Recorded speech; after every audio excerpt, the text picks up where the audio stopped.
Colonial America, a time where the life and times changed for many colonists for both the good and the bad.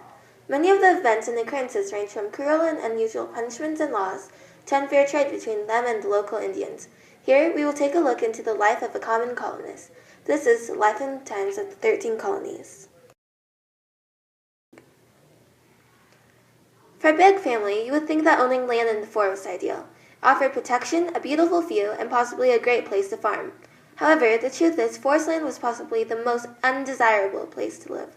The difference in price between land in the forest and land located near rivers, harbors, and towns were tremendous.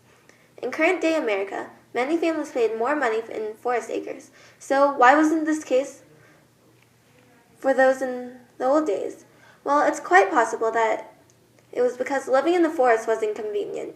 Among many of the reasons, living near a town, harbor, or river allowed you easier access to water and food.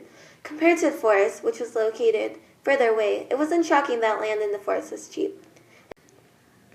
In fact, it was so cheap that rumors started circulating around that Thomas Jefferson's father bought 400 acres of land for a bowl of punch.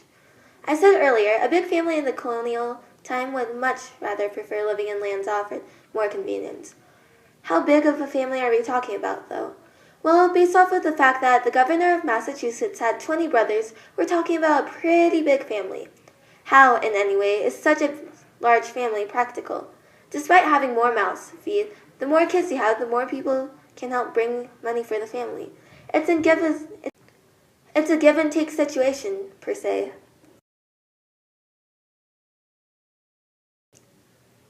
Some of those many kids would become traders and trade European goods with Native Americans. What was their price, though, and what would they usually trade it for? Oftentimes than not, they would trade cheap glass beads for the furs and pelts of the Indians. Keyword being cheap. Taking that tiny fact into consideration, it seems like a complete ripoff, especially when you learn that the furs and pelts were one of the highest products in the market. Why would the Indians take part in such a ripoff? Well, glass was probably a foreign concept to them, resulting to them in thinking that the beads are more rare than they actually are.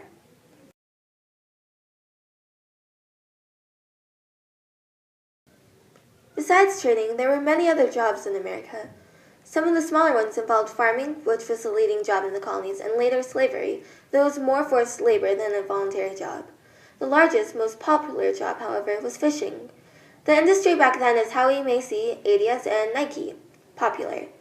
Many of the smaller jobs branched out from this one large industry. Some of them included shipbuilders, captains, fishers, and merchants.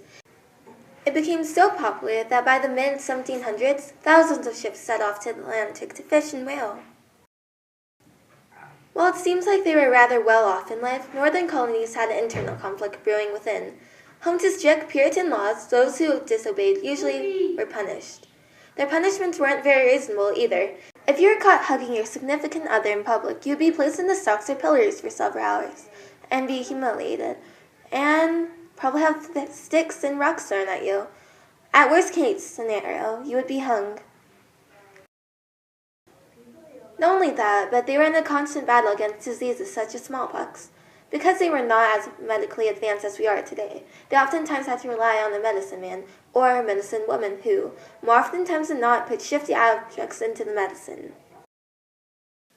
Colonial America is very, very different from current-day America.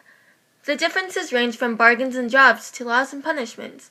While the states started from the original colonies, we only have a handful of similarities to them, jobs being among them.